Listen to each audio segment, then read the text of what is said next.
question is, local hospitals, the small hospital that everybody goes to in their community, they have surgeons, they have pathologists, they do surgery, and they throw the tissue away.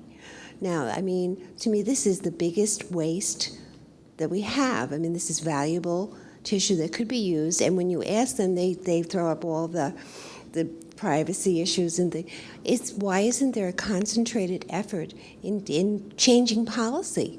Because it really is a sin to just waste what is probably one of the most valuable resources we have that we need. One of the things that we're going to have to do is understand the economy of collecting tissue, and that if you have a large center doing multiple surgeries, larger labs, easier, shorter transit time, if you have 3 samples in the middle of Indiana, getting them carefully prepared, getting all of that collected to somewhere where they can collect enough to have significance, that may not be where we're at yet until we can do this in a more remote way with technology, that we might be better to put, this is just me, put our resources in centers where we can collect more tissue more efficiently with less opportunity for error. Competition for the use of tissues in academia is significant, beyond significant.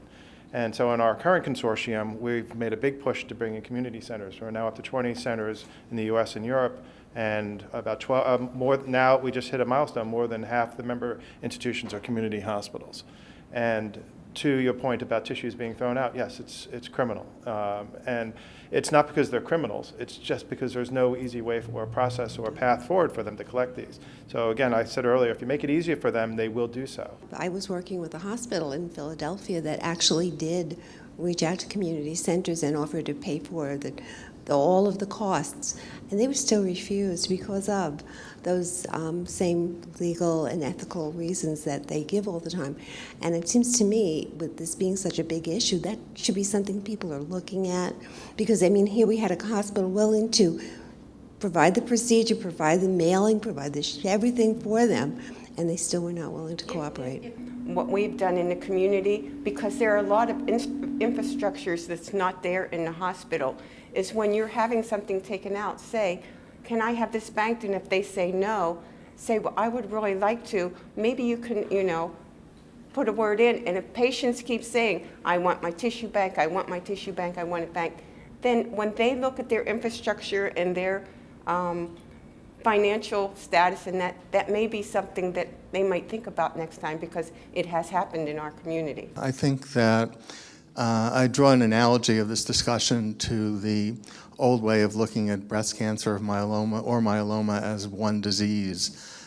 It's clearly a lot of different problems, and the issues in different contexts are very different. So, I would say that there's at least 3 levels that we ought to be thinking about, and not just having a general discussion. And we ought to target ourselves at addressing those areas. One is, you were talking, Connie, about healthy people donating tissue, a very different problem than a cancer patient donating tissue. And within cancer patients, it's also very different if they're donating tissue because they need to decide whether to do surgery or have a particular treatment, or whether they're donating tissue that's not going to really benefit them, that's going to go for future research. And those are all different contexts, and they have different issues. The other dimension is how the tissue is going to be obtained. Is it a blood draw? Is it a core needle? Is it a fine needle? And also the population of people reacts very differently to those things. Like a blood draw may be nothing to us, but I'm told in a pediatric context the blood draw can be very traumatic. So, it all depends on what the situation is. I think there's a general story about the value of the research findings that can come from tissue, but solving the tissue issue of how to get the tissue from people is a very complex one. And Connie, you mentioned that you had a queue, you had a line of hundreds of people for donating tissue, but that shouldn't be read to say that everyone wants to donate their tissue, because there are some people who have very, very strong privacy concerns. There are some people who are so totally creeped out by the idea of having a core needle procedure. So it's very different. And I say that because I'm concerned that, I'm very anxious that we make progress in this area, but I'm also concerned that we may step on certain ethical things that we all held to be very important by making blanket assumptions and blanket requirements of people participating in treatment or clinical trials. Like there's a trend now to remove the opt-out option for patients enrolling in clinical trials to opt out of donating tissue for future unspecified research. So I think that we have to be really careful to attack the problem in a very focused way, and we also have to make sure that we're not stepping on very important segments of the population and compromising our ethics. I spent 5 years in melanoma trying to establish sharing amongst the tissue banks across the world, and it didn't happen. It's very difficult, as you all know, to aliquot the tissue and to permit it to be shared in sufficient quantities and numbers of patients to be meaningful. And the pathologists are probably the starting point. They don't want to give it up. But after seeing the centers of excellence around the world, particularly in Australia, and in each of the states, they have a very high proportion of patients who donate material across the different tumor types, and they annotate it. They follow their clinical course, and they annotate it back to the data. So they perform all the laboratory studies and gather all the informatics, and they are truly a country, a center of excellence in oncology, tissue repositories, and informatics.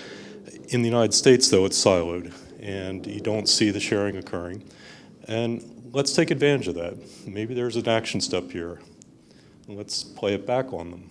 Those centers of excellence, Chicago, Moffitt, Arizona, Huntsman, annotate their material. I don't know if they do it in all the tumor types, but they've already established their paradigm for sharing, or not for sharing, for collecting, all the steps that are necessary to secure the material, preserve it appropriately, get consent, and then use the material in the laboratory setting. So let's take advantage of the siloed opportunities in the different academic institutions in the United States, and maybe direct interested patients and future patients who want to donate material through their cancer experience, identify those centers, take advantage of the silos, and maybe help the patients to go find not their community practice, maybe not their community cancer center, but the centers of excellence. And maybe there could be a list developed. Maybe ASCO might be interested in storing it. You could all link to it and help direct patients to these centers of excellence. This way we gather more material over time. There could be awareness campaigns around this. It might help establish a much larger and richer resource. The word silo is brought up a lot in the United States, of course, because it's both I think it's both the pleasure and pain, if you will, of our system. And we've been able to do a great job at leveraging these silos and building, if you will, bridges among them. But I would also, to echo that last point, data aggregation is the other paradigm on this. Tissue's half the issue, but the reality is all these data sets are sitting all over the place. And so we as a consortium are developing a process where we could act as the trusted third-party data aggregator for all these disparate lung cancer groups, get this data out into the public domain. I don't want to take us off track, but that to me is the yin of the yang. It's not just tissue, it's data is actually probably more important. I have one suggestion that I'd like to throw out to the panel for somewhat of a solution, or at least some help in the patient confusion component of it. Please create a website that you can go to, and on that website there is all kinds of tabs that you can go back and forth to. Questions about HIPAA, questions about confidentiality, about IRBs, about acquisition, and defining the glossary of terms. Have a little professional tab that for those of us who might be interested, you can even click there.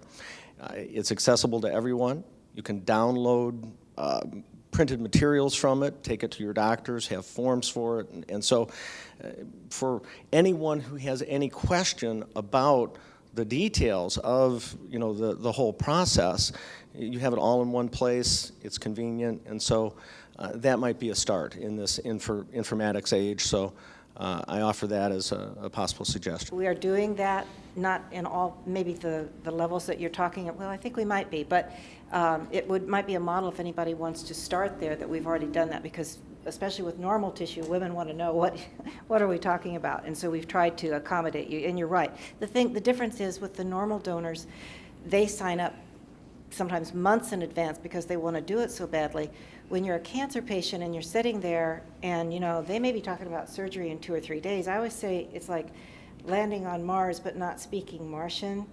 And the timing doesn't always allow them to get a hold of the emotions, the fear, channel that all into doing that research. And I think that's sometimes the most difficult part. And they can get so caught up on websites when a good website could be wonderful.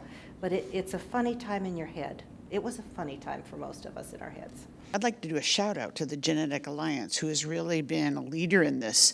And they call theirs the biobank, but they prorate the tissue and the fluids over several organizations. So they have reduced the cost to each of the organizations.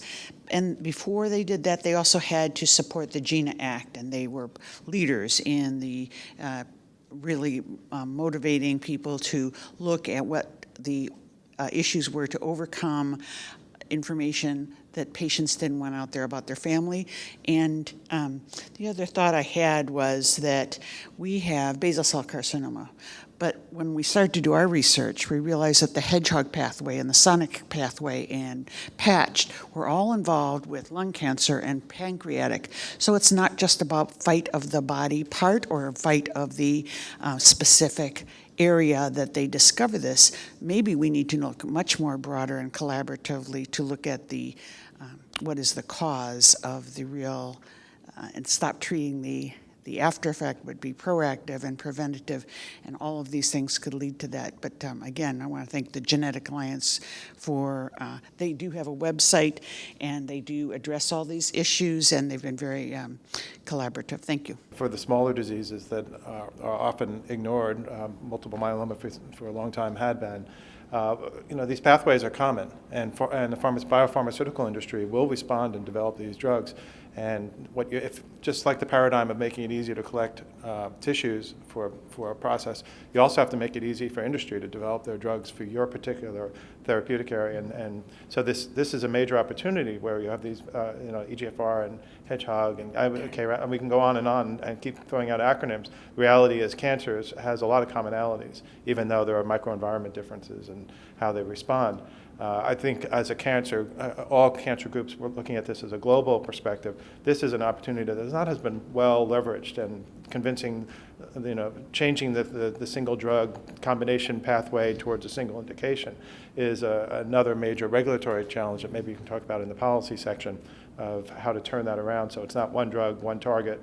It's one drug, multiple diseases, multiple cancers. This panel amongst us, we're going to continue talking because it would be a pity to let this just be a one-time conversation. We believe this is the first rung in our ladder of communication because we are really committed to create a core force, no pun intended, to